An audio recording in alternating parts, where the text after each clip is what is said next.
জনাব কামাল হোসেন, খুবই গুরুত্বপূর্ণ যে বিষয়টি যে সজীব ওয়াজেদ জয় তার যে সাক্ষাৎকার আল জাজিরায়, সেটিতে মানে একদম শেষে গিয়ে খুব গুরুত্বপূর্ণ একটা প্রসঙ্গের অবতারণা তিনি করেছেন। সেটি হচ্ছে যে, এবং সেই অনুযায়ী যদি আপনিও নিশ্চয়ই দেখেছেন, আপনাদের নেতা কথা বলছেন, তাহলে কি রিটায়ার করছেন বা অবসরে যাচ্ছেন শেখ হাসিনা?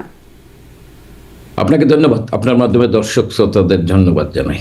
দেখেন, তারুণ্যের অহংকার, সজীব ওয়াজেদ জয় তার আল জাজিরার সাথে সাক্ষাৎকার আমাদের তৃণমূলের কর্মীদের ভিতর নতুন করে উৎসাহ উদ্দীপনা তৈরি হয়েছে। আর আপনি যে কথা বলেছেন, সজীব ওয়াজেদ জয়কে প্রশ্ন করার পর সে যে কথা বলেছেন, এই প্রেক্ষাপটে আমি একটু কথা বলতে চাই। আমাদের প্রিয় নেত্রী, যিনি সারা বাংলাদেশে তৃণমূলের কর্মীদের আস্থার ঠিকানা, তিনি কিন্তু এই লাস্ট সম্মেলনেও বলেছেন যে আমার বয়স হয়েছে, আমি আর দায়িত্ব নিতে চাই না। আগের সম্মেলনেও বলেছিলেন। হ্যাঁ, আগের সম্মেলন বলেছে, কিন্তু এই সম্মেলনে উনি সিরিয়াসলি বলেছিলেন। আমাদের তৃণমূলের কর্মীরা সবাই এক বাক্যে বলেছেন, বর্তমান প্রেক্ষাপটে দেশ পরিচালনার জন্য আপনাকে দরকার, দল সংগঠিত রাখার জন্য আপনাকে দরকার। 24-এর নির্বাচনের পর প্রধানমন্ত্রী হিসেবে শপথ নেওয়ার পর আমাদের সাথে যখন প্রথম মিটিং করে, তখনও বঙ্গবন্ধু তনয় জননেত্রী শেখ হাসিনা বলেছেন যে আমি দেশটাকে একটি জায়গায় দাঁড় করিয়ে দিলাম, আমি রিটায়ারমেন্টে যাব, টুঙ্গিপাড়ায় যেয়ে আমি বঙ্গবন্ধুর মাজার দেখব আর জনসেবামূলক কর্মকাণ্ড করব। কিন্তু দুঃখজনক হলো সত্য যে একটি জাতীয় আন্তর্জাতিক ষড়যন্ত্রের কাছে তিনি কিন্তু 24-এর নির্বাচনের পর আপনি 6 মাসের মধ্যেই এই ষড়যন্ত্রের কাছে উনি ক্ষমতা ছেড়ে চলে এসেছেন। আজকের এই প্রেক্ষাপটে বাংলাদেশের মানুষের কাছে এবং শুধু তৃণমূলের আওয়ামী লীগের নেতাকর্মীদের কাছে নয়, যারা আজকে অসাম্প্রদায়িক চেতনায় বিশ্বাস করে, আজকের প্রেক্ষাপটে তাতে বাংলাদেশের মানুষ মনে করে যে এখনো শেখ হাসিনার মতো নেতৃত্ব দলে না, দেশের জন্য প্রয়োজন। যে সজীব ওয়াজেদ জয় কথা বলেছেন, হ্যাঁ, আমার মার বয়স হয়েছে, উনি দেশে যাওয়ার পর সম্ভবত প্রশ্ন করার পর বলেছেন যে হ্যাঁ, রাজনীতির থেকে সম্ভবত উনি অবসরে যেতে পারেন, কিন্তু সেইটা দেশে যাওয়ার পর রাজনৈতিক বিবেচনায় সিদ্ধান্ত নেবেন জননেত্রী শেখ হাসিনা। কিন্তু বিষয়টা কিন্তু তেমন না জনাব এস এম কামাল। তাকে সুনির্দিষ্টভাবে জিজ্ঞাসা করা হয়েছে যদি বাংলাদেশের রাজনীতিতে আবার রি এন্টার করার সুযোগ পায়, মানে রি এন্টার শব্দটা আমি অ্যাজ ইট ইজই রাখলাম, তাহলে সেটা তাকে ছাড়া প্রশ্ন করছিলেন সঞ্চালক, এই আল জাজিরার সাংবাদিক। তখন তিনি বলেছেন হ্যাঁ তিনি যাচ্ছেন, মানে পসিবিলিটি, এবং বলছেন আওয়ামী লীগ কন্টিনিউ করবে উইথ অর উইদাউট হার। হ্যাঁ, সে বলছে পসিবিলিটি। এটা তো ধরেন রাজনৈতিক কর্মী বা রাজনৈতিক নেতা, হ্যাঁ, তার আর শেখ হাসিনার প্রেক্ষাপটটা ভিন্ন। শেখ হাসিনা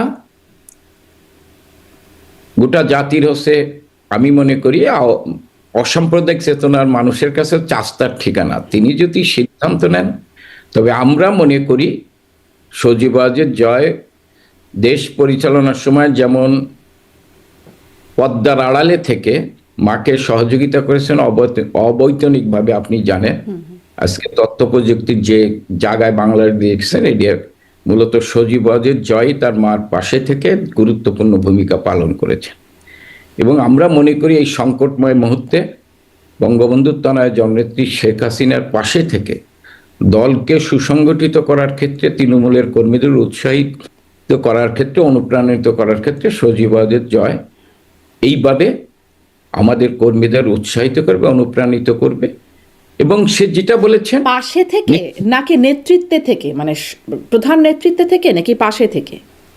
প্রধান নেতৃত্বে জননেত্রী শেখ হাসিনা থাকবেন, কিন্তু সজীব ওয়াজেদ জয় তো বলছেন এন্ড অফ হাসিনা এরা, তিনি বলছেন না, একটু সজীব ওয়াজেদ বলছে বলছেন, কিন্তু আবার বলছেন তিনি দেশে যাওয়ার পর বলছেন পসিবিলিটি, হ্যাঁ ছেড়ে দিতে পারেন, কিন্তু সেইখানে যাওয়ার পরে, দেশে যাওয়ার পরে হচ্ছে সিদ্ধান্ত হবে, ছেড়ে দিতে পারেন উনি।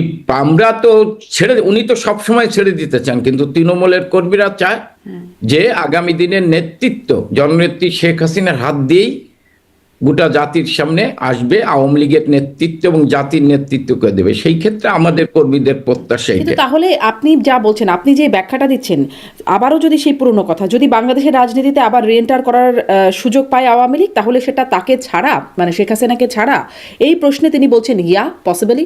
তো মানে তিনি যেটি সম্ভাব্য মনে করছেন, আপনি সেটি সম্ভাব্য দেখছেন না? না, আমি সম্ভাব্য দেখছি না। যে এটা তো সবকিছু নির্ভর করবে বঙ্গবন্ধুর তনয়ের উপর, কারণ বাংলাদেশের কর্মীদের ঠিকানা হচ্ছে আপনি বাস্তবতা যেটা। আজকে শেখ হাসিনা ছাড়া বাংলাদেশ যে সংকটে পড়েছেন, এই সংকট থেকে ওভারকাম করার অন্য কোনো বিকল্প শক্তি নেই। সেই ক্ষেত্রে আমরা মনে করি, আমাদের তৃণমূলের কর্মীদের বক্তব্য হচ্ছে যে সজীব ওয়াজেদ যায় যেমন যেভাবে দেশটাকে তথ্য প্রযুক্তির ক্ষেত্রে এগিয়ে নিয়ে গেছেন, আজকের এই সংকটময় মুহূর্তে দলকে এগিয়ে নিয়ে যাওয়ার জন্য, দলের কর্মীদের অনুপ্রাণিত করার জন্য মায়ের পাশে থেকে কাজ করবে, এইটাই হচ্ছে আমাদের প্রত্যাশা। আমরা মনে করি, এবং সারা দেশের তৃণমূলের, এটা আমার কথা না, সারা দেশের তৃণমূলের কর্মীদের কথা এবং সারা দেশে অসাম্প্রদায়িক চেতনার মানুষের কথা। তাহলে মানে তৃণমূলের কর্মীদের কথা এবং সজীব ওয়াজেদ জয়ের কথার মধ্যে কি একটু পার্থক্য দেখা যাচ্ছে? মানে আপনারাই ধরেন যখন বিএনপি, মানে আপনারা যখন ক্ষমতায় ছিলেন এবং যখন আমাদের সাথে কথা বলতেন, অনুষ্ঠানে আসতেন, তখন একটা তথ্য পেতাম যে বিএনপিতে দুটো গ্রুপ আছে, আম্মা গ্রুপ, ভাইয়া গ্রুপ। আওয়ামী লীগেও কি এখন এরকম দুটো গ্রুপের তৈরি হয়েছে? সজীব ওয়াজেদ জয় হচ্ছে, আমি মনে করি আমাদের কাছে অহংকার। সে কখনো, আপনি দেখেছেন ক্ষমতার সময় সে কখনো বাইরে আসেননি, এবং এটা তার মায়ের নির্দেশনা অনুযায়ী, এবং সে তার জায়গায় থাড়ায় পদ্মার অঞ্চলে দাঁড়িয়ে সে কাজ করছে। আমরা তৃণমূলের কর্মীরা এবং আমরা মনে করি এই মুহূর্তে সজীব ওয়াজেদ জয়ের যিনি এসে তিনি যে সাক্ষাৎকার দিয়েছেন, আমি মনে করি তাকে ধন্যবাদ জানাই, কারণ আমাদের কর্মীরা, তৃণমূলের কর্মীরা উৎসাহিত হয়েছে, অনুপ্রাণিত হয়েছে। মানুষ তো ধরেন আপার বয়স এসে রাজনীতিতে তো এক বিদায় নেবেই, হ্যাঁ, কিন্তু আপাকে সামনে রেখেই আমরা দলটাকে সুসংগঠিত করে, তৃণমূলের কর্মীরা বিশ্বাস করে যে আপা সজীব ওয়াজেদ জয়, বঙ্গবন্ধু পরিবারের সদস্যরাই এই রাজনীতিটাকে এগিয়ে নিয়ে যেতে পারে, এখানে অন্য কেউ পারবে না। কিন্তু শেখ হাসিনা যখন আন্তর্জাতিক গণমাধ্যমে সাক্ষাৎকার দিতে শুরু করলেন, রয়টার্সকে দেওয়া সাক্ষাৎকারে তিনি বলছিলেন যে আওয়ামী লীগ সরকারে হোক আর বিরোধী দলেই হোক ফিরে আসবে, তার পরিবারের নেতৃত্বে হবার প্রয়োজন নাই। তিনি বলছিলেন যে পরিবার থেকেই যে হবে এমন না, বা হবার প্রয়োজন নাই। এটা রয়টার্স। উনি শেখ হাসিনা যেটা বলেছেন তিনি তেনার জায়গায় ঠিক আছেন, সজীব ওয়াজেদ যে কথা বলেছেন তিনি তেনার জায়গায় ঠিক আছেন, এখানে কোনো তারা রাইট। কিন্তু এটা কর্মীদের আকাঙ্ক্ষা, দেশের মানুষের আকাঙ্ক্ষা যে বঙ্গবন্ধু পরিবারকে বাইরের আওয়ামী লীগ সুসংগঠিত হতে পারবে না, ঐক্যবদ্ধ হতে পারবে না। অতীতে অনেকে চেষ্টা করেছেন, আপনিও জানেন, অনেকেই চেষ্টা করেছেন। আজকে আওয়ামী লীগের যারা নেতৃত্বে আছে, এদের চাইতে শক্তিশালী জনপ্রিয় নেতারাও আপনার মাইনাস করার চেষ্টা করেছেন।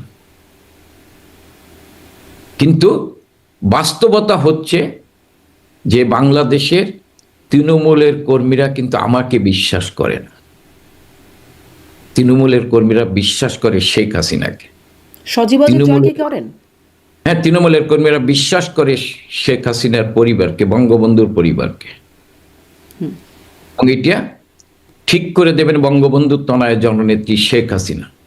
আমরা কর্মীরা খুশি যে এই সংকটময় মুহূর্তে সজীব ওয়াজেদ জয় তিনি পদ্মার অন্তরালে নাই, পদ্মার বাইরে এসেছেন, এসে আমাদের মায়ের পাশে দাঁড়িয়ে আজকে আমাদের সারা বাংলাদেশের যে অসহায় কর্মীরা তাদেরকে সাহস যোগাচ্ছেন। আমি মনে করি সজীব ওয়াজেদ এই জয়ের এই সাক্ষাৎকারের মধ্যে দিয়ে আমাদের তৃণমূলের কর্মীরা, আপনি মানে বিশ্বাস করেন বাংলাদেশের তৃণমূলের কর্মীরা সবচেয়ে বেশি অনুপ্রাণিত হয়েছে। মানে Sheikh Hasina planning to retire বা অবসরে যাওয়ার পরিকল্পনা করছেন, Sheikh Hasina old, Sheikh Hasina end of Hasina এরা, এই কথাগুলো শুনে আপনারা উজ্জীবিত হচ্ছেন তৃণমূল?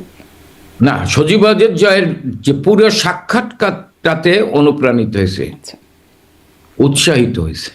জি। তো এই যে সজীব জি জি বলুন। সজীব ওয়াজেদ যে কথা বলছেন, তো সে যেটা বলছে সেটা যে মার বয়স হচ্ছে, রাজনীতিতে বিদায় নেবে, দেশে যে রাজনীতি নাও করতে পারে।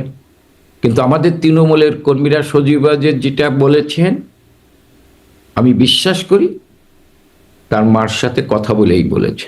জি, কিন্তু এই কথাটা মানে নেত্রী কেন বললেন না? খোদ শেখ হাসিনাই তো বলতে পারতেন যে তিনি রিটায়ার করছেন। এটি কেন উনি উনি উনি সবসময় বলেন যে আমি রাজনীতির থেকে, উনি ধরেন আপনি বলছেন যে এই লাস্ট সম্মেলন আগের সম্মেলন বলেছেন, এই লাস্ট সম্মেলন উনি সিরিয়াসলি বলেছেন এবং আমি তো নিজে সাক্ষী। উনি 24-এর নির্বাচনের পর উনি প্রধানমন্ত্রী হিসাবে শপথ নেওয়ার পর যখন আমাদের সাথে বসছেন তখন উনি বলছেন যে আমি দেশটাকে একটা জায়গায় দাঁড় করিয়ে দিয়েছি, আমি এখন টুঙ্গিপাড়ায় যেয়ে আমি বঙ্গবন্ধুর মাজার দেখাশোনা করব আর মানুষের সেবা করব। কারণ উনি যখন উনি আওয়ামী লীগের দায়িত্ব নেয় উনি কিন্তু পাশাপাশি এই যে জাদুঘর আপনি জানেন সেই জাদুঘরে উনি ট্রাস্টি দিয়ে সেদিন কিন্তু ক্ষমতায় ছিলেন না, তখন কিন্তু উনি অসহায় মানুষের, আমাদের তৃণমূলের যারা কর্মীরা মায়ের খেয়েছে মানে মারা গেছে তাদের সন্তানদের লেখাপড়ার এই ট্রাস্টের মাধ্যমে উনি পরিচালনা করেছেন, বিভিন্ন লোক অনুদান দিয়েছেন, ট্রাস্টের মধ্যে করেছেন, উনি সেই জায়গায় দাঁড়াইতেছে। উনি বলেছেন কিন্তু আমরা মনে করি যে শেখ হাসিনা আমাদের আস্থার ঠিকানা এবং শেখ হাসিনার বিকল্প শেখ হাসিনা। জি, সেটা আপনারা বরাবরই বলেন। তো ওই যে সম্মেলনের সময় আপনারা যেমন সমস্বরে না বলে উঠেন, যে যখন শেখ হাসিনা রিটায়ারের কথা বলেন বা তিনি যখন নিজে বলেন যে আমার বয়স হয়েছে, তখন যখন আপনারা না না বলে ওঠেন, এখন যখন রিটায়ারের কথা বলছেন এখন কি আপনারা না না বলবেন নাকি আচ্ছা ঠিক আছে মেনে নিচ্ছেন? আমি আপনারে বলি, দেখেন শেখ হাসিনা কেন রাজনীতিতে এসেছেন একটু অতীতে টানতে হয়। বঙ্গবন্ধু হত্যা করার পর আওয়ামী লীগ পুনর্গঠিত হয়েছে, আওয়ামী লীগের সম্মেলনের মাধ্যমে সভাপতি সাধারণ সম্পাদক হয়েছে, কিন্তু আওয়ামী লীগকে ঐক্যবদ্ধ রাখার জন্য শেখ হাসিনাকে সভাপতি করা হয়েছে এবং শেখ হাসিনা সভাপতি হওয়ার পরই আওয়ামী লীগ কিন্তু ঐক্যবদ্ধ হয়েছে। আওয়ামী লীগের যে বিভিন্ন ব্র্যাকেট ছিল সব ব্র্যাকেট কিন্তু এক জায়গায় আসছে শেখ হাসিনার নেতৃত্বে। শেখ হাসিনা যখন 96 সালে মিজান চৌধুরীও আওয়ামী লীগ আসছে, আব্দুর রাজ্জাক বাকশাল করেছিল, তিনিও আওয়ামী লীগে এসেছেন, সবাইকে তিনি ঐক্যবদ্ধ করেছেন। আজকে শেখ হাসিনাই ঐক্যবদ্ধ করতে পারেন মুক্তিযুদ্ধের পক্ষের সকল মানুষকে, এরকম কোনো নেতৃত্ব, বিকল্প কোনো নেতৃত্ব নেই, এবং তারপরেই তার পরিবারের কেউ পারে। বাংলাদেশের তৃণমূলের কর্মীরা সজীব ওয়াজেদ জয় এই পদ্মার বাইরে এসে আজকে তার সাক্ষাৎকার, এর আগের সাক্ষাৎকারের মধ্যে দিয়ে তৃণমূলের কর্মীরা আশার আলো দেখছেন। জি, কিন্তু এই যে তৃণমূলের কর্মীদের কথা বারবার বলছেন, আমরা যেমন দেখি যে শেখ হাসিনা একদম সরাসরি তৃণমূলের কর্মীর সাথে কথা বলছেন বা তার সাথে যে যোগাযোগ আছে, বা আগে তার মানে আরও আগের রাজনীতির কথা যদি বলি, তিনি পায়ে হেঁটে দেশের বিভিন্ন জায়গায় তিনি ঘুরেছেন নেতাকর্মীদের নিয়ে, সেভাবেই তিনি যে একটা গ্রহণযোগ্যতা তৈরি করেছিলেন দলের কর্মীদের মধ্যে বা মানুষের মধ্যে, সেটি এই পর্দার আড়ালে থেকে সজীব ওয়াজেদ জয় কি করেছেন বিদেশে বসে, এবং তিনি বিদেশি নাগরিকত্ব গ্রহণ করেছেন, তার সাবেক স্ত্রী, তার সন্তানেরা তারা বিদেশি নাগরিক, মানে তার কি সেই গ্রহণযোগ্যতা সত্যিকার অর্থেই তৃণমূলের কর্মীদের মধ্যে হবে? পিঠে ধরে কর্মকাণ্ডের ভিতর দিয়েই কিন্তু দক্ষ নাবিক হিসেবে তৈরি হয়। এই কারণতেই আমরা মনে করি যে ধরেন জনগণের আকাঙ্ক্ষা অনুযায়ী যদি বঙ্গবন্ধু তার জননেত্রী শেখ হাসিনাকে দেশে নিয়ে যেতে পারি, তিনি আজকে দক্ষ নাবিক আমাদেরকে তৈরি করে দেবেন। আমরা মনে করি সজীব ওয়াজেদ জয় বা যাকে উনি দায়িত্ব দেবেন তার ভিতর বর্তমান প্রেক্ষাপটে আমরা মনে করি সজীব জয়ের ভিতর সেই আমরা স্পিডটা পাই তৃণমূলের কর্মীদের কাছে, কারণ উনি সৌজন্য এক সময় কিন্তু সারা বাংলাদেশে কিন্তু ঘুরেছেন, আপনি জানেন, সারা বাংলাদেশে তৃণমূলের কর্মীদের সাথে কথা বলেছেন। কিন্তু আজকের বাংলাদেশের প্রেক্ষাপটে সজীবাজের জয় পরবর্তীতে উনি পদ্মার অন্তরালে থেকেই সহযোগিতা করেছেন। উনি বিভিন্ন সামাজিক আসছে, বিভিন্ন ইয়ত গ্রুপের সাথে মত বিনিময় করছেন, তাদের সাথে কথা বলেছেন। কিন্তু আজকের প্রেক্ষাপটে তিনি যে আজকে কর্মীদের সাথে কথা বলছেন, বিভিন্ন উনি কিন্তু এখন তৃণমূলের কর্মীদের সাথে বিভিন্নভাবে কথাবার্তা বলছেন। আমাদের তৃণমূলের কর্মীদের সাথে, আমাদের যারা তরুণ নেতৃত্ব আছে তাদের সাথে কথাবার্তা বলছেন। উনি কিন্তু এখন যোগাযোগ করছেন, সম্পর্ক গড়ে তুলছেন এবং উনি সবার কথা শুনছেন। জি, যেটি ধরেন একটা রাজনীতি ছিল, যেমন আগের অনুষ্ঠানেও যখন কথা হচ্ছিল আপনার সাথে, আপনিও বলছিলেন যে দুই নেত্রী কেন্দ্রিক একটা রাজনীতি ছিল আমাদের দেশে বরাবর, সেটি বেগম জিয়া এবং শেখ হাসিনা, আওয়ামী লীগ এবং বিএনপি, এই দুই দলের দুই প্রধান নেত্রীকে নিয়ে। এখন আসছেন জিয়া পরিবার থেকে তারেক রহমান, আর শেখ পরিবার থেকে যদি আসেন সজীব অজের জয়, তার কথা বলা হচ্ছে। মানে তারেক রহমান যেভাবে দীর্ঘদিন ধরে তিনি 17 বছর বিদেশে ছিলেন, তিনি সেখান থেকে যোগাযোগের চেষ্টা করতেন, বা তার মা অনেক দিন আগেই রাজনীতি থেকে একরকম অনানুষ্ঠানিক অবসরেই ছিলেন, তার শারীরিক অবস্থা এবং সব মিলিয়ে জেলে ছিলেন আপনাদের সময়। তো সব মিলিয়ে তিনি দেশের বাইরে থেকে যেভাবে মানে যোগাযোগ রক্ষা করতেন বা আলোচনায় থাকতেন, নেতা হিসেবে স্বীকৃত হতেন, সেই জায়গাটা কি সজীব অজের জয় করে নিতে পেরেছে কিনা আওয়ামী লীগের মধ্যে? আমি আপনার বলি, আমি কারোর সাথে সজীবাজ জয়ের তুলনা করতে চাই না। সজীবাজ জয় বঙ্গবন্ধুর দহিত্র। কেন দুই নেতৃত্ব তুলনা হতোই? মানে না, আমি তুলনা করতে চাই না, আমি কারোর সাথে তুলনা করতে চাই না। আমাদের বিশ্বাস সজীবাজের জয় তার মার মতো তৃণমূলের কর্মীদের আস্থার জায়গায় দিতে পারবে এবং তৃণমূলের কর্মীদের খোঁজ খবর সে এখন থেকে রাখছে। এটা আগামী দিনে আমি মনে করি জননেত্রী শেখ হাসিনার নির্দেশনা নিয়ে সে একজন দক্ষ নাবিক হিসেবে নিজেকে তৈরি করতে পারবে, আমাদের বিশ্বাস। শেখ পরিবারের কথা বলছেন, তো সেখানে তো আরো আছেন, ধরেন বঙ্গবন্ধু কন্যা শেখ রেহানা আছেন, সজীব অজের জয়ের বোন পুতুল আছেন, মানে তারাও তো আছেন। সজীব অজের জয়ই কেন? এটা আমি এই কারণে বললাম যে বঙ্গবন্ধুর তনয় জননেত্রী শেখ হাসিনা হচ্ছে নাস্তার ঠিকানা, তিনি সিদ্ধান্ত নেবেন। যেহেতু আপনি সজীব জয় সম্পর্কে আমাকে প্রশ্ন করছেন, আমি মনে করি যে 5ই আগস্টের পর থেকে তিনি যেভাবে আমাদের ধরেন তৃণমূলের কর্মীদের সাথে যোগাযোগ করছেন, কারণ আমাকেই তো উনি বলছেন এক সময় যে হতাশ হয়েন না, আমরা ঘুরে দাঁড়াবো,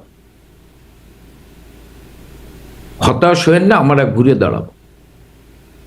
এই যে তার জায়গায় দাঁড়ায় আপনি, আমাদের কর্মীরা হতাশ হচ্ছে, আমাদের কর্মীরা নির্যাতিত হচ্ছে, সেই সব জায়গায় কথা বলছেন, খোঁজ খবর নিচ্ছেন।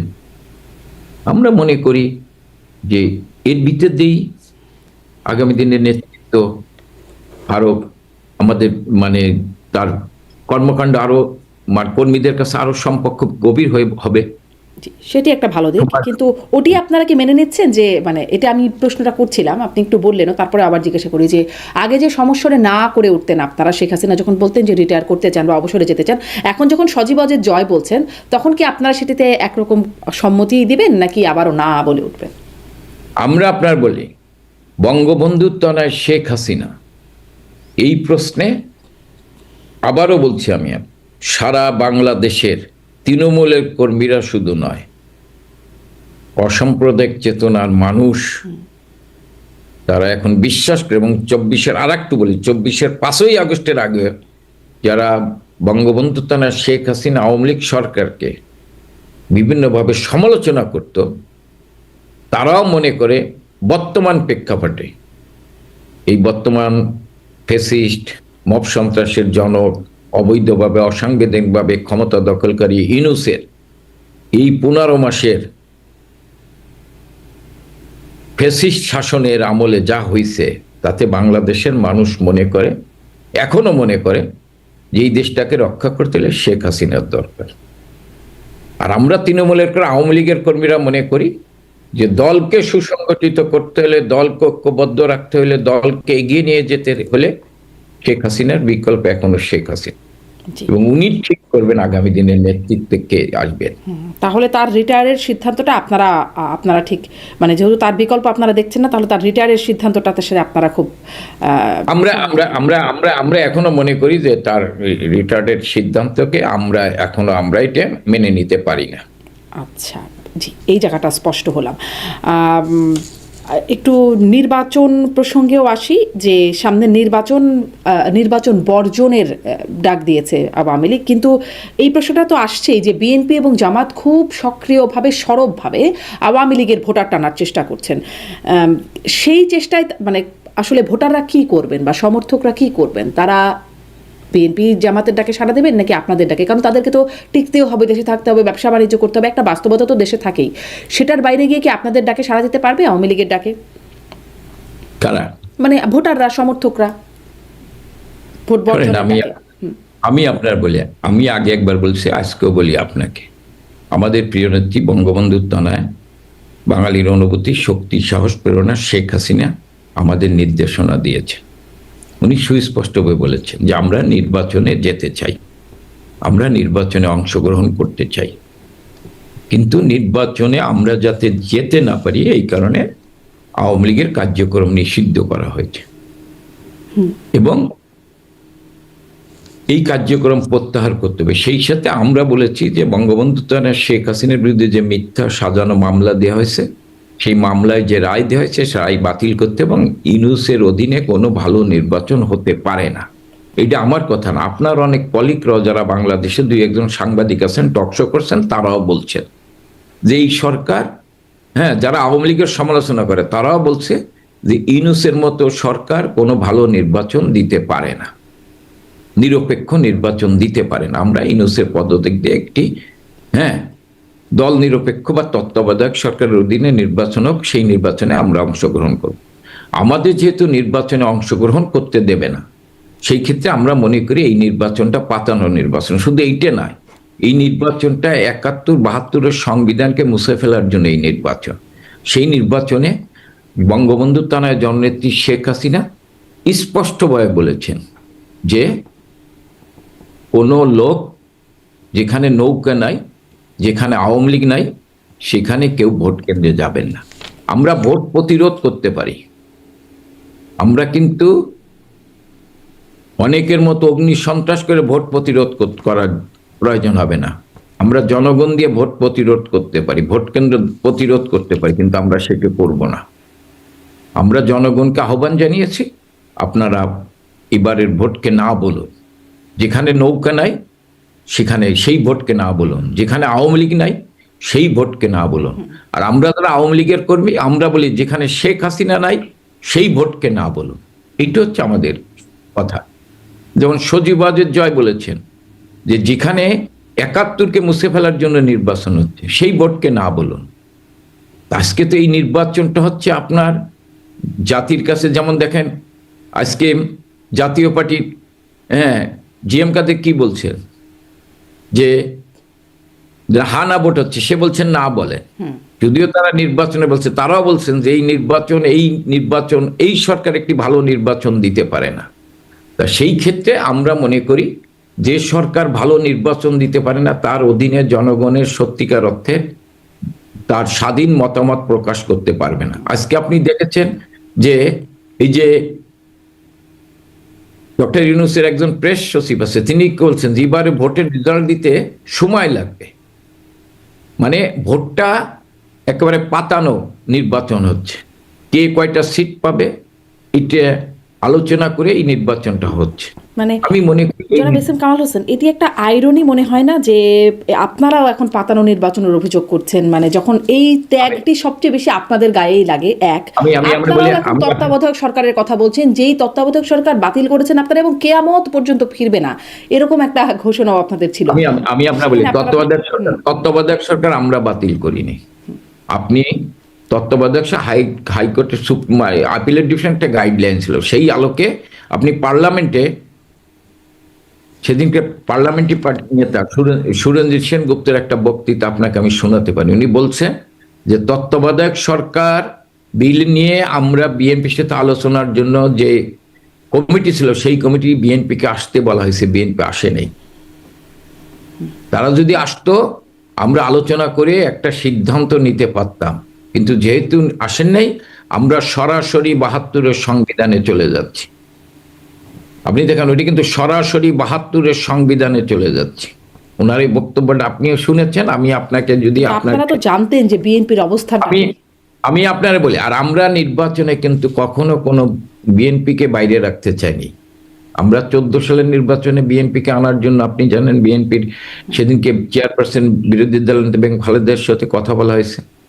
তারা দাবি তুলেছেন, সেখানে মন্ত্রণালয় পর্যন্ত তাদেরকে দেওয়ার প্রতিশ্রুতি দিয়েছেন বঙ্গবন্ধু তনয়া জননেত্রী শেখ হাসিনা। 18 নির্বাচনে বিএনপি এসেছেন। হ্যাঁ, সেই নির্বাচন হয়তো প্রশ্নবিদ্ধ হতে পারে অনেকের কাছে। হ্যাঁ, 24-এর নির্বাচনকে সামনে রেখে রাজনৈতিক দলকে বলা হয়েছে, আমরা তো কাউকে বলি নাই যে নির্বাচনে আসতে দেব না, নির্বাচনে আসতে দেব না। আমরা তো বিএনপির কার্যক্রম নিষিদ্ধ দেব, কিন্তু আসন দেব না। না, সেইটা একদম নির্বাচনে আসতে দেবে না, সেটা তো জনগণ রায় দেবে। কিন্তু নির্বাচনে আমাকে তো নির্বাচনে যাওয়ার সুযোগ দিতে হবে। আমাকে তো আপনি নির্বাচনেই রাখবেন না, আমার কার্যক্রমই নিষিদ্ধ করেছেন। যেখানে ৭১-এর নারী গণধর্ষণকারী, হ্যাঁ, গণহত্যাকারী, তারা নির্বাচন করতে পারছে, আর ৭১-এর নেতৃত্ব দানকারী মুক্তিযুদ্ধের দল আওয়ামী লীগ আজকে নির্বাচন হয়, তার কার্যক্রম নিষিদ্ধ। তা সেই ক্ষেত্রে তো আপনি ওইটার সাথে একটু, হ্যাঁ, আমাদের নির্বাচনের প্রক্রিয়া ভুল হইতে পারে, নির্বাচন প্রশ্নবিদ্ধ হইতে পারে। আমি আপনার নিয়ে এইটা বিতর্ক করব না। প্রশ্নবিদ্ধ হইতে, যেহেতু শক্তিশালী বিরোধী দল ছিল না নির্বাচন। সেটার জন্য কখনো মানে একটা ভারতে একটা সংবাদ সম্মেলনে বলা হচ্ছিল যে 24-এর কর্মকাণ্ডের বিষয়ে আপনারা অ্যাশেমড শব্দটি ব্যবহার করা হচ্ছিল, সেটি কিনা? তখন নফেল, মহিবুল হাসান চৌধুরী নফেল বলছিলেন অ্যাশেমড শব্দটি ঠিক না, কিন্তু আমি আসলে সেদিকে যাচ্ছি না, 24-এর বিষয়ে যাচ্ছি না। আমি এটা সম্পর্কে বলতে চাই, আপনারা আসলে নির্বাচনগুলো যে এমন হলো আপনাদের আমলে, এই জন্য কি আপনারা অ্যাশেমড কিনা? আমি বলি, আমাদের নির্বাচনে বিরোধীরা আসে না, এই কারণে নির্বাচন প্রশ্নবিদ্ধ হয়েছে। কিন্তু সাংবিধানিক ধারাবাহিকতা রক্ষা করার জন্য আমরাই জননেত্রী শেখ হাসিনা নির্বাচন করেছেন। আপনি কেন নির্বাচনে আসেন না, তাহলে তো আপনারও দায়িত্ব আছে ব্যর্থতার। আমার যেমন যদি ব্যর্থতা থাকে যে আমি বিরোধী দল ছাড়া নির্বাচন করেছি, কিন্তু বিরোধী দল নির্বাচনে আসে নাই, তাকেও তো জনগণের কাছে আপনারা প্রতিশ্রুতি দিয়েছিলেন যে মানে বঙ্গবন্ধু কন্যা তিনি একটা সুষ্ঠু নির্বাচন করবেন, কিন্তু হয় নাই সুষ্ঠু নির্বাচন, সেই প্রতিশ্রুতির ব্যত্যয় হয়েছে, তারা আশাহত হয়েছেন। তাহলে আবার একই কাজ কেন করতে চান? 18 নির্বাচনে আমি আপনার একটা প্রশ্ন করি, নির্বাচনের সময় যেভাবে সকল রাজনৈতিক দল যেভাবে নির্বাচনী জনসভা করে বেড়ায়, সেই সময় জোটের নেতা ছিল কামাল হোসেন এবং মির্জা ফখরুল সাহেব। বাংলাদেশে কয়টা জনসভা করছেন? তারা নির্বাচনটাকে নির্বাচন হিসেবে নিয়েছেন, তারা নির্বাচনটাকে প্রশ্নবিদ্ধ করার জন্যই নিয়েছেন। হ্যাঁ, আমাদের ভিতরে থেকে তো অতি উৎসাহী প্রশাসনের লোক কিছু অনিয়ম করতে পারে, আমি এটা অস্বীকার করি না। তাদের বিরুদ্ধে ব্যবস্থা নেওয়া হয়েছিল? আর বিরোধী দল কি মানে তাদের বিরুদ্ধে ব্যবস্থা নেওয়া হয়েছিল অতি উৎসাহী প্রশাসনের বিরুদ্ধে? অবশ্যই কারো না কারো বিরুদ্ধে ব্যবস্থা নেওয়া হয়েছে। আমরা অবশ্যই দেখি নাই।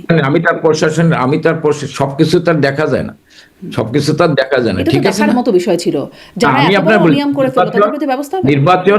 নির্বাচনে আপনি যেটা বলছেন যে নির্বাচনে কিছু নেই, এখানে বিরোধী দল না আসলে সেও দায়ী, আমরা সরকারি দল হিসেবে দায়ী যে বিরোধী দলের আমরা একটা ভালো নির্বাচন দিতে পারিনি। আমরা তো চাইছি ভালো নির্বাচন, প্রতিদ্বন্দ্বিতামূলক নির্বাচন হোক। হ্যাঁ, সেই ক্ষেত্রে আপনি বলতে পারেন যে এই প্রতিদ্বন্দ্বিতামূলক নির্বাচন করতে, একটি ভালো নির্বাচন করতে আমরা পারি নাই। কিন্তু এর জন্য তো সরকারি দল বিরোধী দল দুইজনই দায়ী থাকে। এখন তো আপনি আমাকে নির্বাচনই করতে দিচ্ছেন না, তাহলে এর জন্য দায়ী কে থাকবে? আমি তো নির্বাচন করতে চাই।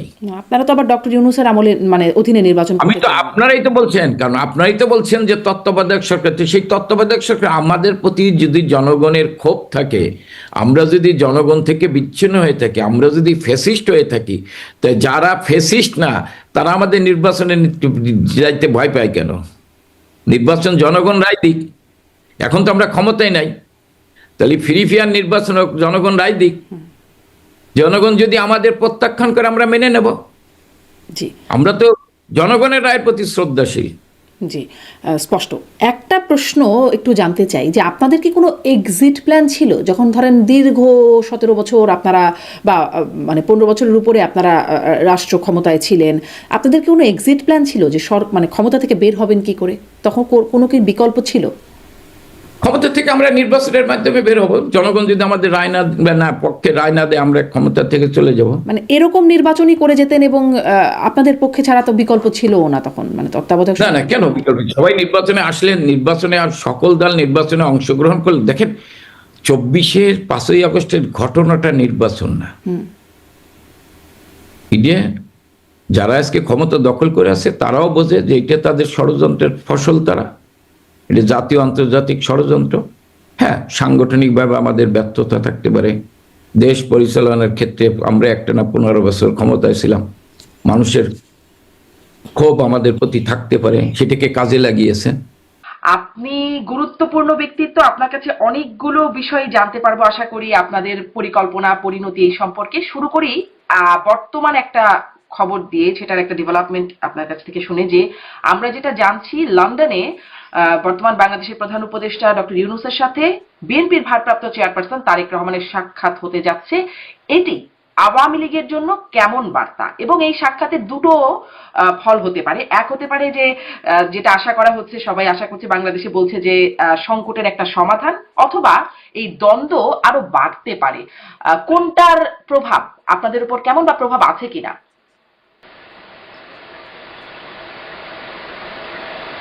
আলোচনা হতে পারে, but this is not our cup of tea. আমাদের এ নিয়ে কোনো মাথা ব্যথা নেই। আর তারা নিজেরা প্রথম থেকে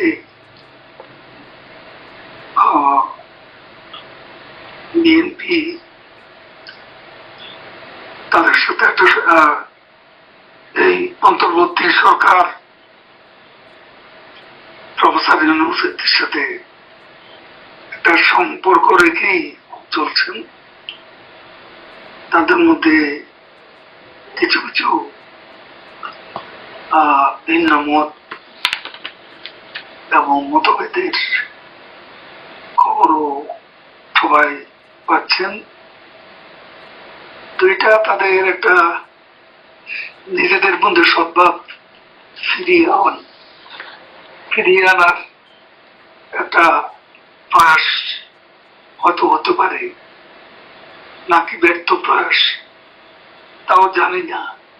আলোচনা হওয়ার আগে আলোচনার বিষয়ে তো কোনো মন্তব্য করা যায় না। আচ্ছা, মানে এটির কোনো প্রভাব আপনাদের দলের উপরে বা আপনাদের তৎপরতার উপরে নেই? আমাদের উপর বাংলাদেশে আমি যেটা বলবো, এই আলোচনাটার ফলাফল কি দাঁড়ায় সেটা আমরা ক্লোজলি অবজার্ভ করছি। আচ্ছা আচ্ছা, জনাব ওবায়দুল কাদের, আপনার একটা বক্তব্য, মানে তারেক রহমানের সাথে বৈঠক হবে এই প্রসঙ্গে মনে হলো যে আপনি আগে খুব ব্যবহার করতেন একটা শব্দগুচ্ছ, খেলা হবে, এবং ৭ই জানুয়ারি নির্বাচনের পর আপনি বলেছিলেন যে ফাইনাল খেলা শেষ, বিএনপির আর কোনো ভবিষ্যৎ নেই, এবং তারপর আসলে বলেছিলেন যে তারেক রহমান ভুয়া, বিএনপির কর্মসূচি ভুয়া, বিএনপি ভুয়া, এরকম। এখন যখন তারেক রহমানকে ভবিষ্যৎ প্রধানমন্ত্রী হিসেবে গণ্য করা হচ্ছে, তখন কি মনে হয়, মানে আপনার সেই বক্তব্য বা সেই শব্দগুচ্ছগুলোর জন্য কি আপনি কোনোভাবে বিব্রত বোধ করেন? কেন বিব্রত বোধ করব? It's a political humour. আপনি যে আজকে ভারতে পশ্চিমবঙ্গ বিধানসভা নির্বাচন আমরা দেখেছি যে এখানে পশ্চিমবঙ্গের মুখ্যমন্ত্রী, এমনকি ভারতের প্রধানমন্ত্রী তখন বিভিন্ন জনসভায়, নির্বাচনী সভায় খেলা হবে বলে মন্তব্য করেছেন। এটা নিয়ে তো কেউ খারাপ কিছু দেখেন না। It's a political humour. Political humour হতেও পারে। এবং চিরজীবন একই অবস্থানে আমরা থাকবো এমনও তো ঠিক নয়। তখন একটা পরিবেশ, একটা অবস্থা, একটা বাতাবরণে স্লোগানটা মানুষ পছন্দ করেছে। জি মানুষ যেটা পছন্দ করে সেটা বলতে অসুবিধা কোথায়? জি, এটি আপনি বলছেন একটা পলিটিক্যাল হিউমার, কিন্তু তাহলে ওইটি বিএনপির আর কোনো ভবিষ্যৎ নাই, এই ভবিষ্যৎবাণীটি খুব সঠিক না হলেও আপনি আপনার দলকে নিয়ে বা দলের নেতাকর্মীদের সম্পর্কেও বলেছিলেন। সেটি 2017 সালের এপ্রিলে এক চট্টগ্রামের একটা মহানগরের আওয়ামী লীগের একটা সভায়, প্রতিনিধি সভায় আপনি বলেছিলেন যে দেখুন, জি বিএনপির ভবিষ্যৎ আছে কি নেই সেটা নির্ধারণ করার মালিক বাংলাদেশের জনগণ। হুম এখানে একটা inclusive, free and fair election যদি হয়, তখন জনগণের সমর্থনে কারা কত আসন পায় সেটা তো নির্বাচন হলে তখনকার ব্যাপার। আর আমরা আওয়ামী লীগ আমাদের তো নিষিদ্ধ করে দিয়েছে, আমরা নিষিদ্ধ পার্টি। তো এখন এই নিষিদ্ধ পার্টি হিসেবে ইলেকশন কমিশনও আমাদের ইলেকশন করতে দেবেন। তো সেই অবস্থায় আমরা যদি নির্বাচন না করি তাহলে বাংলাদেশে বেশিরভাগ জনগোষ্ঠীকে নির্বাচন থেকে বিরত রেখে যে এই নির্বাচন হবে সেটা একেবারেই প্রহসন মূলক একটা নির্বাচন, প্রতারণামূলক একটা নির্বাচন। এই নির্বাচন দেশে বিদেশে কোথাও গ্রহণযোগ্য হবে না, বিশ্বাসযোগ্য। জি, জনাব ওবায়দুল কাদের, এই উপলব্ধিটা যখন বিএনপিকে নির্বাচনের আসে নাই আর কি, বিএনপিকে ছাড়া যখন নির্বাচনগুলো হয়ে গেছে, তখন কি আপনাদের এই উপলব্ধি ছিল যে দেশে বিদেশে এটি প্রহসন বা প্রতারণের নির্বাচন হিসেবে গণ্য হবে? আমরা তো কখনো বিএনপিকে বাদ দিতে চাই। বিএনপি নির্বাচনে অংশ না নিয়ে সেটা তো আমাদের অপরাধ কোথায়? তারা নির্বাচনে অংশগ্রহণ করেনি, এটা তাদের দলের সিদ্ধান্ত।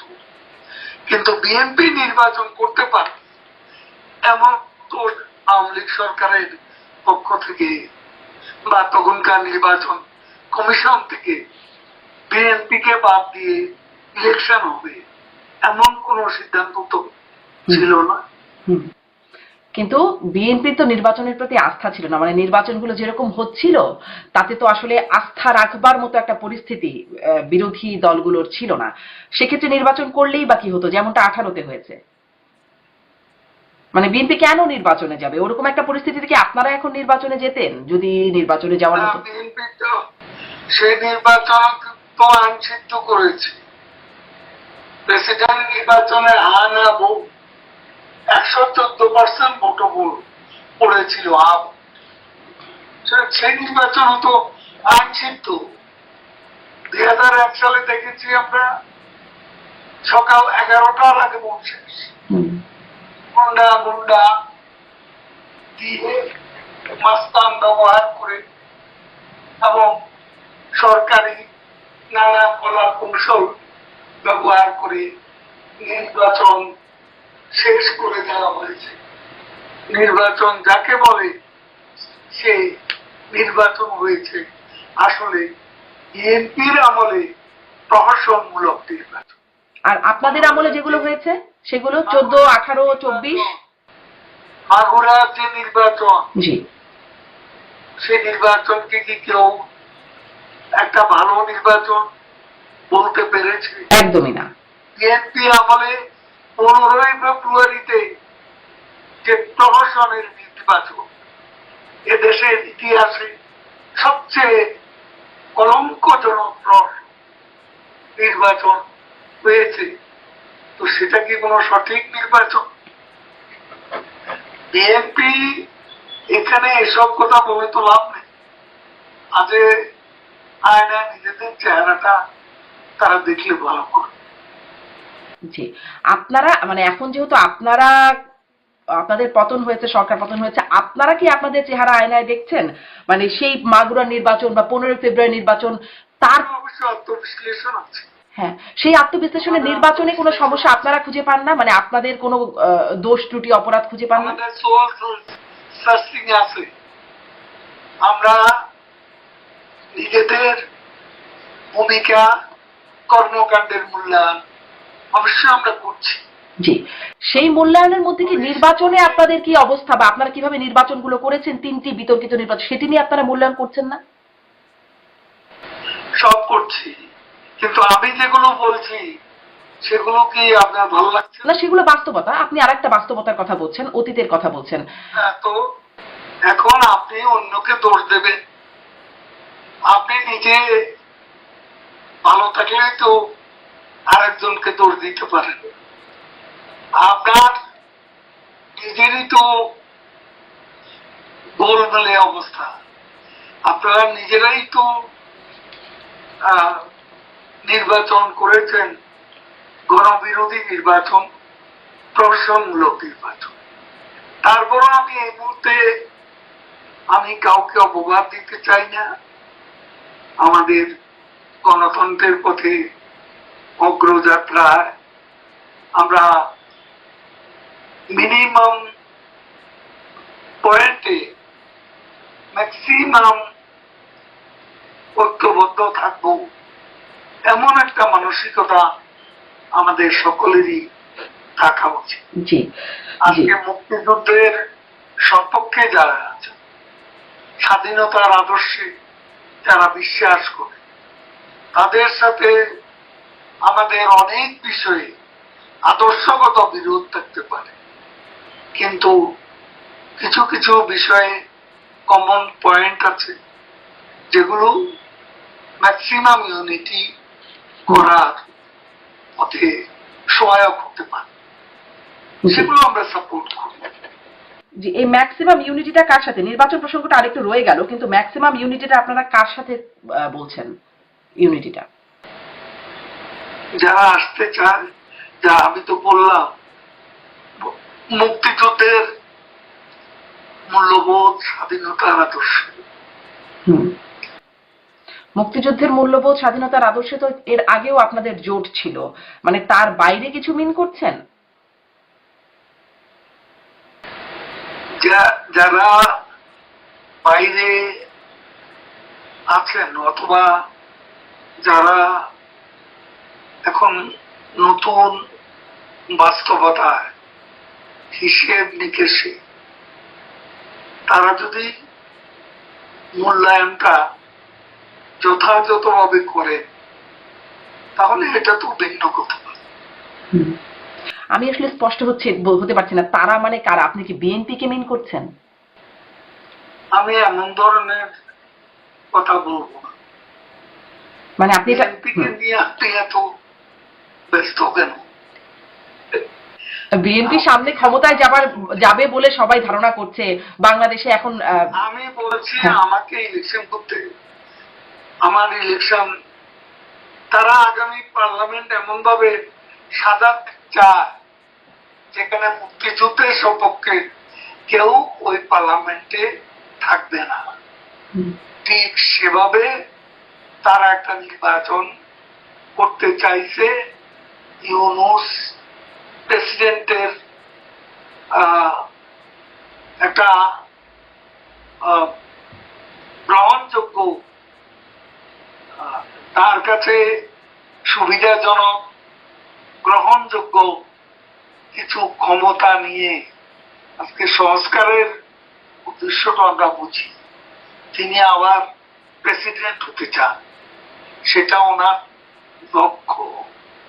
আবার লোকে বলছে যে প্রেসিডেন্ট, প্রধানমন্ত্রী এই দুটি বিষয়ে সমঝোতার কোন বিষয় হয়তো আছে, সেজন্যই লন্ডনের এই বৈঠকটি হতে যাচ্ছে। জি জি মানে সেই সমঝোতার জন্য লন্ডনে বৈঠকটি হতে যাচ্ছে। জি এতটুকু তো নিশ্চয়ই ক্লিয়ার, কিন্তু নির্বাচন নিয়ে যে 3টি বিতর্কিত নির্বাচন, আপনি বলছিলেন অতীতের নির্বাচন গেলে সেই প্রশ্নগুলোর কথা আপনি বলছিলেন, বিতর্কগুলোর কথা বলছিলেন, কিন্তু 3টি যে নির্বাচন আপনাদের সময় হলো সেই নির্বাচনের দায় কি আপনারা নেন? সেই নির্বাচন বিতর্কিত, সেই নির্বাচনও দেশে বিদেশে বিতর্কিত।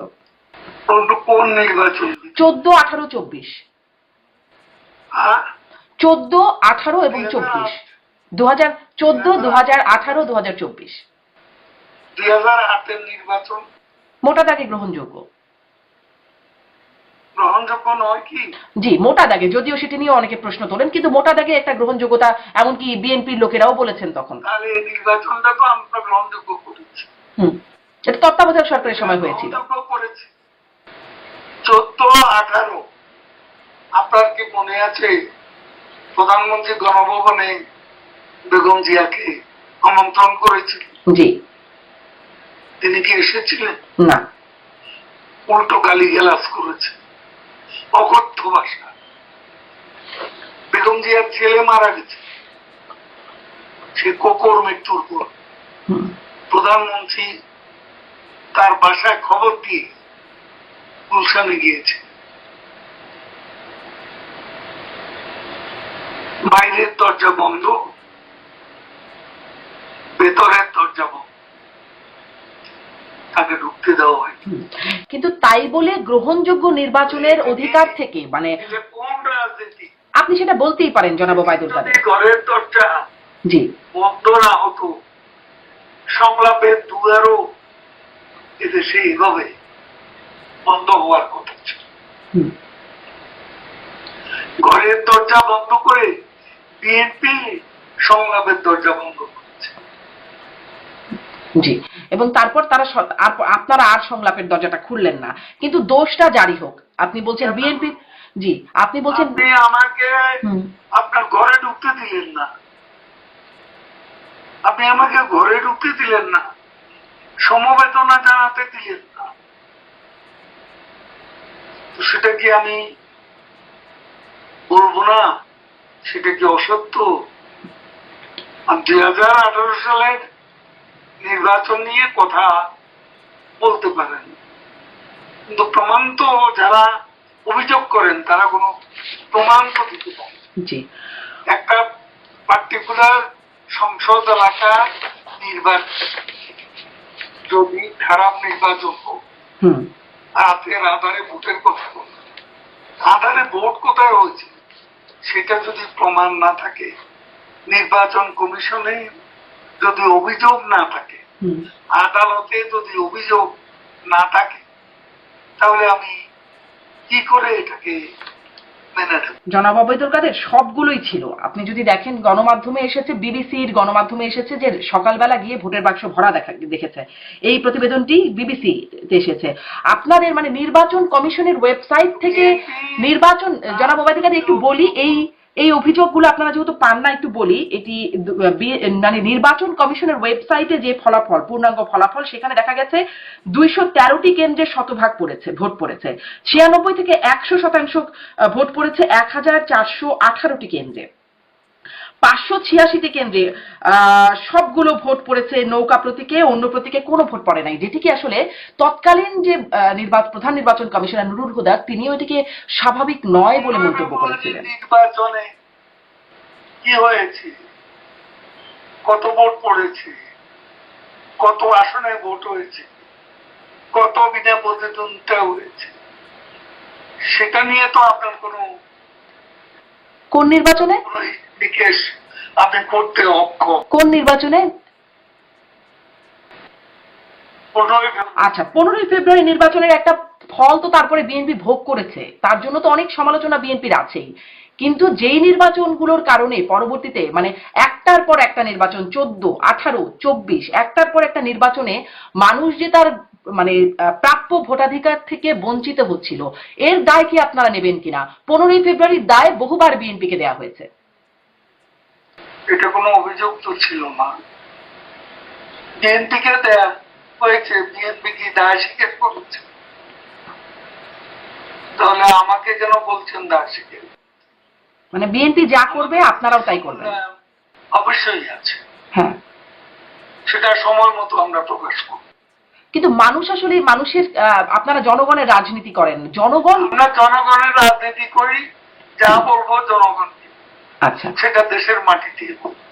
আচ্ছা সময় আসলে বলবো। হুম। আমরা তো এখন কোথাও দাঁড়াতেই পারি তো তার মানে এটা স্পষ্ট হলাম যে আপনারা এই 3টি নির্বাচনে আপনারা কোনো দায় এখন পর্যন্ত স্বীকার করছেন না, ভবিষ্যতে স্বীকার করবেন কিনা সেটা আপনারা চিন্তা করবেন। এটাই কি সামারি? আমি এ ধরনের কথা বলি। আমাকে একটু সামারি বলবেন যে আপনারা 3টি নির্বাচনের দায় স্বীকার করেন করেন না? আমাদের মূল্যায়ন আছে, হ্যাঁ, সেটা সময় মতো আমরা বলবো। আচ্ছা, সময় দেশের মাটিতে রাজনীতি করি দেশের জনগণের জন্য। হুম। জনগণের কাছে কোনো ভুল স্বীকার করতে আমাদের কোনো এ ব্যাপারে কোনো প্রকার অস্বীকৃতি থাকবে না। জি, আমাদের এই প্রোগ্রামগুলো দেশের মানুষই দেখছে, আমরা দেশের মানুষের জন্যই আসলে এই সাংবাদিকতাটা।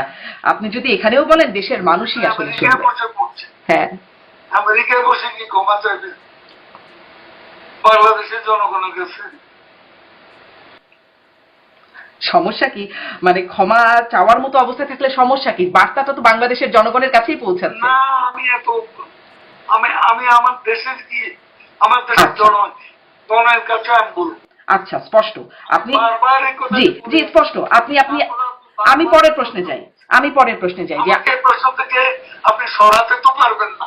আচ্ছা ঠিক আছে, আমি এখন নিজেই সরে যাই। আপনি দেশের জনগণের কাছে গিয়ে যখন ক্ষমা চাইবেন তখন আমরা নিশ্চয়ই দেখবো যে কেন ক্ষমা চাচ্ছেন, কতটা ক্ষমা চাচ্ছেন বা আদৌ চাচ্ছেন কিনা।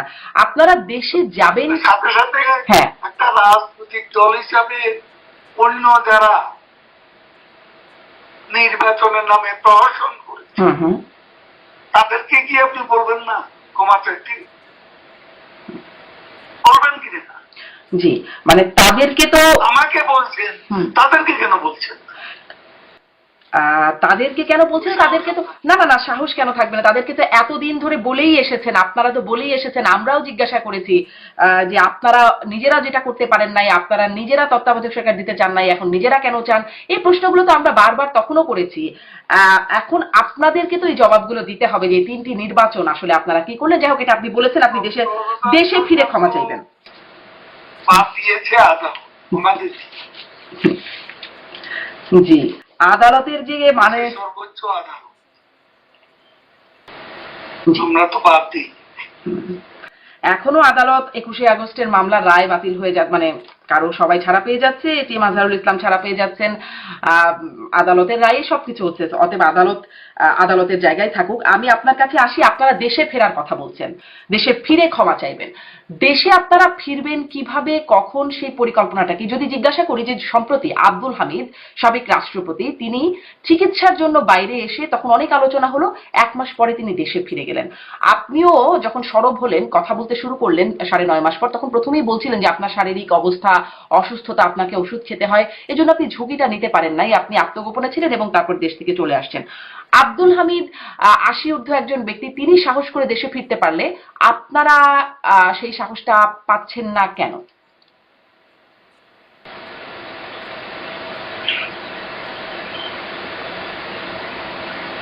জানাবো বাবু। আপনি ইউনূস সরকারের পক্ষ থেকে আপনি কি কোনো গ্যারান্টি দিতে পারবেন যে আমরা আব্দুল হামিদের মতো ফিরে যেতে পারবো নিরাপদে? পারবেন? আমি তো পারবো না। আব্দুল হামিদ কি সেই গ্যারান্টিটা পেয়েছিলেন? যা পারবেন না তা বলেন। মানে আব্দুল হামিদ কি সেই গ্যারান্টি পেয়েছিলেন?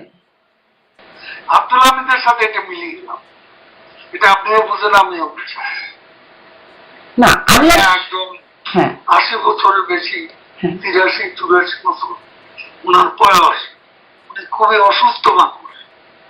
এখন ওনার সাথে আজকে তোফায়েল আহমদ, আমাদের একসময় ডাক সাইডের নেতা, তিনি আজকে স্মৃতিশক্তিও হারিয়ে ফেলেছেন, একদম বিছানায় শুয়ে আছে।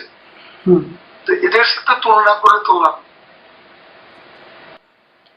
ঠিক জি, মানে এনারা অসুস্থ বলে এনারা সাহস পাচ্ছেন, বেশি অসুস্থ বা বেশি বয়স, আপনারা কম, একটু অপেক্ষাকৃত কম বয়স বা অপেক্ষাকৃত কম অসুস্থ, এই জন্য কম সাহস, এটা কি কোনো কারণ? আপনি গ্যারান্টি দেন আমার দেশে গিয়ে আমি নিরাপদ থাকবো না? থেকে আমার অ্যাক্টিভিটিস নিষিদ্ধ করে দিয়েছে, প্রতিদিন আমার দলের লোকদের পিটাচ্ছি, আমার ছেলে মেয়েদের স্কুলে যেতে দিচ্ছে না, আমার ছেলে মেয়েদের পরীক্ষা দিতে দিচ্ছে না। কি যে অত্যাচার, কি যে নিপীড়ন! আওয়ামী লীগ করে আইনজীবীরা আদালতে যেতে পারছে না, কথা বলতে পারছে না। এগুলো কি আপনি জানান না? জি, আওয়ামী লীগের উপর নির্যাতন হয়েছে সেটা আমরা দেখেছি, কিন্তু এই গ্যারান্টিটা আপনারা কে দেবে আপনাদেরকে? হচ্ছে জি, এই ইটস এ কন্টিনিউয়াস এজেন্ডা। কিন্তু আপনি যে গ্যারান্টির কথা বলছেন, এই গ্যারান্টিটা আপনাকে কে দেবে? মানে যদি গ্যারান্টি না পান আপনারা কখনোই ফিরবেন না, বা গ্যারান্টি আদায়ে আপনারা কি করছেন? আমরা সেটা করে নেব।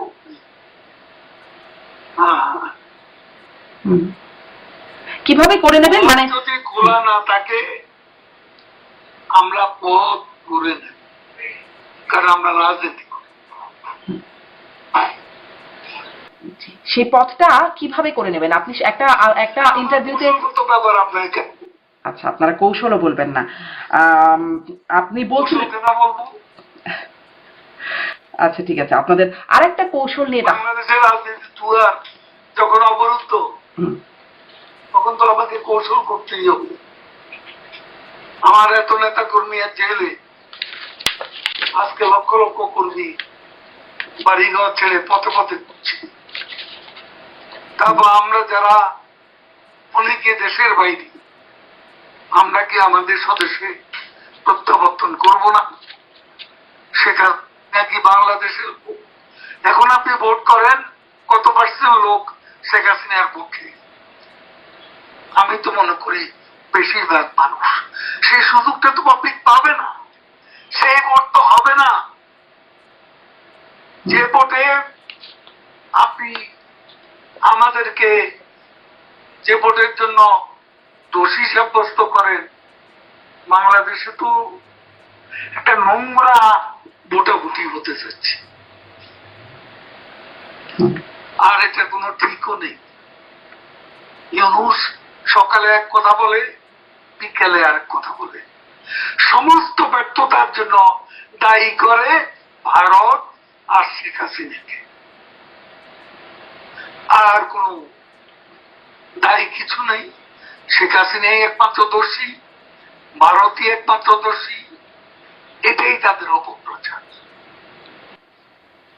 তো এখন রাখি না, আরেকটু কথা আছে। আপনি কৌশলের কথা বলছিলেন, আমরা দেখলাম সম্প্রতি ডক্টর ইউনূসের যুক্তরাজ্য সফর নিয়ে একটু কথা বলি, যে সেখানে আমরা দেখলাম টিউলিপ সিদ্দিকী, তিনি শেখ হাসিনার ভাগ্নি শেখ রেহানার মেয়ে, তিনি ডক্টর ইউনূসের কাছে একটা চিঠি লিখেছেন তার সাক্ষাৎ প্রত্যাশা করে, যেখানে তিনি তার বেশ প্রশংসা করছেন, তার ভূমিকাকে ঐতিহাসিক ভূমিকাতে তিনি অনুপ্রাণিত, জনকল্যাণে তার ভূমিকার কথা স্বীকৃতি করছেন, মানে এরকম বেশ প্রশংসা করে একটা চিঠি লিখেছেন। অন্যদিকে সাবেক প্রধানমন্ত্রী শেখ হাসিনার পুত্র সজীব অজের জয়, তিনি ফেসবুকে একটি পোস্ট শেয়ার করেছেন যে কেন ব্রিটিশ প্রধানমন্ত্রীর ডক্টর ইউনূসের সাথে দেখা করা উচিত না, তিনি নানান কারণে নেতিবাচক ভূমিকা, আওয়ামী লীগকে নির্যাতন, মানবাধিকার লঙ্ঘনের ঘটনা, এই বিষয়গুলোকে উল্লেখ করে। আছে তো, কিন্তু আমার কথা হচ্ছে যে দুটি বিষয় সাংঘর্ষিক হয়ে গেল না? উনি কি ইলেক্টেড গভর্নমেন্ট? না, ইলেক্টেড গভর্নমেন্ট না, কনস্টিটিউশনাল গভর্নমেন্ট। তাহলে এখানে সমালোচনা করে সজীব অজের জয় কি ভুল করেছে? মানে তাহলে এই দুটো থেকে তাকে একেবারে বিনে অপরাধে তার উপর একটা শাস্তি চাপিয়ে দেওয়া হচ্ছে, এবং ইউনূস নিজে ব্যক্তিগতভাবে বঙ্গবন্ধু পরিবারের বিরুদ্ধে টিউলিপ সিদ্দিকী এবং সাইমন ওয়াজেদ পুতুল, আজকে তিনি আঞ্চলিক ডিরেক্টর ওয়ার্ল্ড হেলথ অর্গানাইজেশনের, সে প্রতিষ্ঠানের কাছে চিঠি দিয়ে উনি নাকি একজন নোবেল লরিয়েট, শান্তির নোবেল লরিয়েট, অশান্তির কারিগর, তিনি হচ্ছেন শান্তির নোবেল পেয়েছিলেন। জি জি, আপনারা ডক্টর ইউনূসের সমালোচনা করতেই পারেন, কিন্তু আমার প্রশ্নটা হচ্ছে যে বঙ্গবন্ধু পরিবারের কথা বলছেন, পরিবারের দুই সদস্য টিউলিপ সিদ্দিকী প্রশংসা করে সাক্ষাৎ চাইছেন, আর সজীব ওয়াজেদ জয় তিনি সাক্ষাৎ না করে, সমালোচনা করে সাক্ষাৎ যেন না দেন ব্রিটিশ প্রধানমন্ত্রী, সেজন্য বলছেন। মানে দুটিতে সম্পূর্ণ বিপরীত অবস্থান। আপনি কৌশলের কথা বলছিলেন। আমরা তো বলবো আনইলেক্টেড, আনকনস্টিটিউশনাল বাংলাদেশে একটা জঙ্গিবাদী উত্থানের বিস্ফোরণের নায়ক, তাকে একটা ইলেক্টেড গভর্নমেন্ট কেন সেই সুযোগটা দেবে? তাহলে টিউলিপ সিদ্দিকী এমপি হিসেবে, তারা কি সবাইকে দেন এই সুযোগ? ব্রিটিশ এমপি হিসেবে টিউলিপ সিদ্দিক যা করছেন সেটি কি তিনি শুধুমাত্র নিজের স্বার্থে এরকমটা করছেন? এটি কেন করছেন যদি আপনার এই অবস্থান সঠিক হয়? তো সেটার জন্য তো সে পার্সোনালি কথা বলতে চাইছে। তার অপরাধ কোথায় সেটা তো তার পার্লামেন্ট তদন্ত করে পায়নি। এখন ইউনূস সাহেব কোথায় পেলেন সেটা তো মানে সজীব ওয়াজেদ জয় যেখানে, বা আপনারা যেখানে বলছেন জঙ্গি মানবাধিকার লঙ্ঘনের কথা বলছেন, সেখানে টিউলিপ সিদ্দিকী ঐতিহাসিক ভূমিকায় অনুপ্রাণিত হচ্ছেন, তার প্রশংসা করছেন। মানে এটি কেমন হয়ে গেল বিষয়টা? দেখুন, আমি তার চিঠিটা দেখিনি, পড়িও। যে কোনো কিছু বলার, কারো কাছে একটা চিঠি লেখারও মধ্যে ভদ্রতা ভব্যতার ব্যাপার আছে। সেই ভদ্রতা ভব্যতার ব্যাপার কি আপনাদের নাই? ব্রিটিশ পার্লামেন্টের একজন সদস্য, সেই হিসাবে তার নিজের একটা এখানে নিজের একটা ভদ্রতা ভব্যতার প্রশ্ন আছে, অপরের প্রতি সম্মান বোধের বিষয় আছে, সেটা এক কথা। আর এখানে তাকে নিরপরাধ ব্যক্তিকে অপরাধী সাব্যস্ত করা হলো কেন? কেন তিনি পার্সোনালি এত ইন্টারেস্টেড হতেন টিউলিপ সিদ্দিকী, যে বারবার ওখানে জনগণের বিপুল ভোটে নির্বাচিত? সেটাও কি আপনি আওয়ামী লীগের না না না, একদমই না। তিনি নির্বাচিত হয়েই পার্লামেন্টে গেছেন বা মন্ত্রীও হয়েছেন তিনি। মানে ব্রিটিশ এমপি হিসেবে ভদ্রতা ভব্যতার পরিচয় দিচ্ছেন তিনি, কিন্তু বাংলাদেশের সাবেক এমপি মন্ত্রী হিসেবে বা প্রধানমন্ত্রী হিসেবে সেখানে ভদ্রতা ভব্যতার প্রয়োজন নাই। তখন জঙ্গি, সুদখোর বা মানে তখন যা খুশি খুনি এগুলো বলে ফেলা যায়, তখন আসলে ভদ্রতা ভব্যতার সমস্যা হয় না। আপনি তো এখন বায়াসড। মানে আপনার দুইটি বক্তব্যকে আমি একটু মিলিয়ে বলার চেষ্টা করছি যে টিউলিপ সিদ্দিকীটা যদি ভদ্রতা ভব্যতা হয়। আমি এই জন্য আপনাকে দিতে চাই, আপনি তো প্রথম থেকে বায়াস, প্রথম থেকে অ্যাটাক শুরু করছেন। আপনি একজন সাংবাদিক জনাব ওবায়দুল কাদের, আপনিও সাংবাদিকতা করেছেন, আমার কাজে তো একটু কঠিন প্রশ্ন করা। সাংবাদিকতা কি এভাবে করে? সাংবাদিকতারও একটা নর্মস আছে, একটা নর্মস আছে। ভদ্রভাবে অনেক কঠিন কথা বলা যায়। জি, আমি খুবই চেষ্টা করছি জনাব ওবায়দুল কাদের একটু ভদ্রভাবেই জিজ্ঞাসা করা যে টিউলিপ সিদ্দিকীটা যদি আপনি ভদ্রতা ভব্যতা বলেন, যে ব্রিটিশ এমপি হিসেবে তার ভদ্রতা।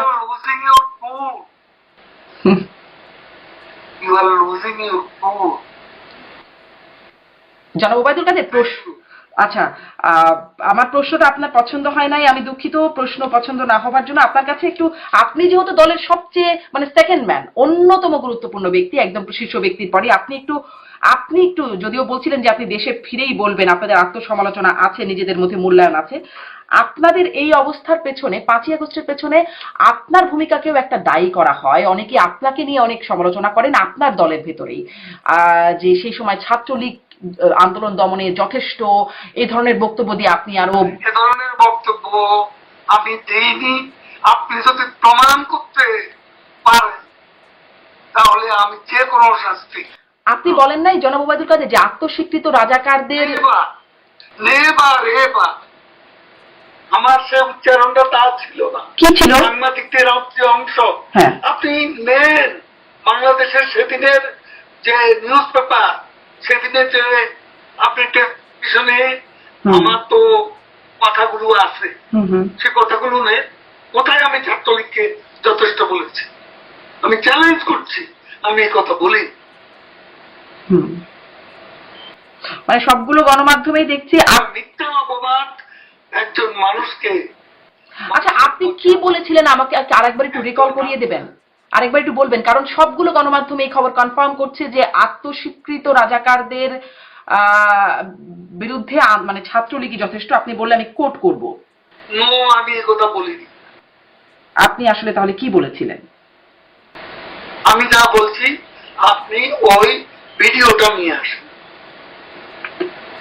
ভিডিওটা নিয়ে আসেন, হুম, বাংলাদেশে আছে সেটা। জি, সেখানে ভিডিওতে আমার মানে যত কোথাও ছাত্রলীগ যথেষ্ট ওই কথা বলা। জি, মানে আপনি কি বলেছেন সেটা কি আপনি এখন বলবেন? আমি আপনার কাছে চ্যালেঞ্জ করছি, হ্যাঁ। এটা একদম অসত্য, ফ্যাব্রিকেটেড, মোটিভেটেড। আচ্ছা, আমি মানে আপনাকে কোট করতে পারি, যেখানে বলা হচ্ছে যে কোটা বিরোধী ছাত্র আন্দোলনে কতিপয় নেতারা যেসব বক্তব্য রেখেছে তার জবাব দেওয়ার জন্য আত্মস্বীকৃত রাজাকার যারা নিজেদের ঔদ্ধত্যপূর্ণ মানসিকতার প্রকাশ ঘটিয়েছে তার জবাব দেওয়ার জন্য ছাত্রলীগই যথেষ্ট, আনকোট। নো, এই কথা আমি বলি।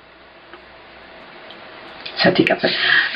তাহলে জনগণ নিশ্চয়ই হুম বাংলাদেশ থেকে আমি তো চ্যালেঞ্জ করছি, যেসব সাংবাদিকের এই বক্তব্য সেদিন দাঁড় করিয়েছে, হুম সাংবাদিকদের অনেকেই তো তখন ওই যে তখনকার যে বিস্ফোরণ, হুম জঙ্গিবাদী বিস্ফোরণ, তার সমর্থক ছিল, অ্যাক্টিভিস্ট ছিল। জি থ্যাংক ইউ। জি, আপনি আরেকটু যদি সময় দেন, আর 2-3 মিনিট আপনার কাছ থেকে একটু জিজ্ঞাসা করছিলাম যে আপনাদের এই অবস্থার পেছনে আপনারা কি কি কারণ চিহ্নিত করেছেন সেটা কি একটু জনগণকে বা আমাদেরকে বলবেন? সেটা আপনাকে কেন বলবো? কাকে বলবেন? আমি যখন বলবো দেশের জনগণকে, তখন আপনি প্রেসের লোক থাকবেন, জি আপনিও সেখানে থাকার অনুভূতি পাবেন। জি, কিন্তু এই যে মানে এখন যে আপনারা উপলব্ধিটা করছেন, আপনি কি কোনো সময় আগে এই উপলব্ধিটা করতে পেরেছিলেন? কারণ আপনার মুখ থেকে আমরা শুনেছিলাম, সেই যে বলছিলাম, শুরু করছিলাম যে 2017 সালের এপ্রিলে একটা চট্টগ্রামের একটা সভায় আপনি বলেছিলেন আওয়ামী লীগ ক্ষমতায় না থাকলে টাকা পয়সা নিয়ে পালাতে হবে তা কি ভাবেন না? দল যদি ক্ষমতায় না থাকে এখন যে টাকা পয়সা রোজগার করছেন তখন এই টাকা নিয়ে পালিয়ে বেড়াতে হবে। তখন তাহলে এটা আমার এ ধরনের কথা বলার অর্থ, জি জি এটা আমি কর্মী সভায় বলেছি, জি চট্টগ্রাম জি কর্মীদেরকে বলেছি। সেটা তো আমি তাদেরকে সাবধান করব। মানে আপনি কি প্রধানমন্ত্রী তার বক্তব্যে অনেকবার সাবধান মানে উচ্চারণ করছে। জি, আপনি কি তখনই উপলব্ধি করেছিলেন যে এরকম একটা পরিণতি হতে পারে, এজন্যই সাবধানতা বাণী? যাতে না হয় সেটা আমি সতর্ক করে দিয়েছি।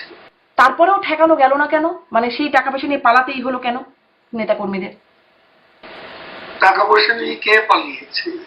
মানে এই যে আপনি যে অবস্থায় আছে আওয়ামী লীগের নেতা কর্মীরা, ওই 2-4 জন বড় লোকের কথা পান।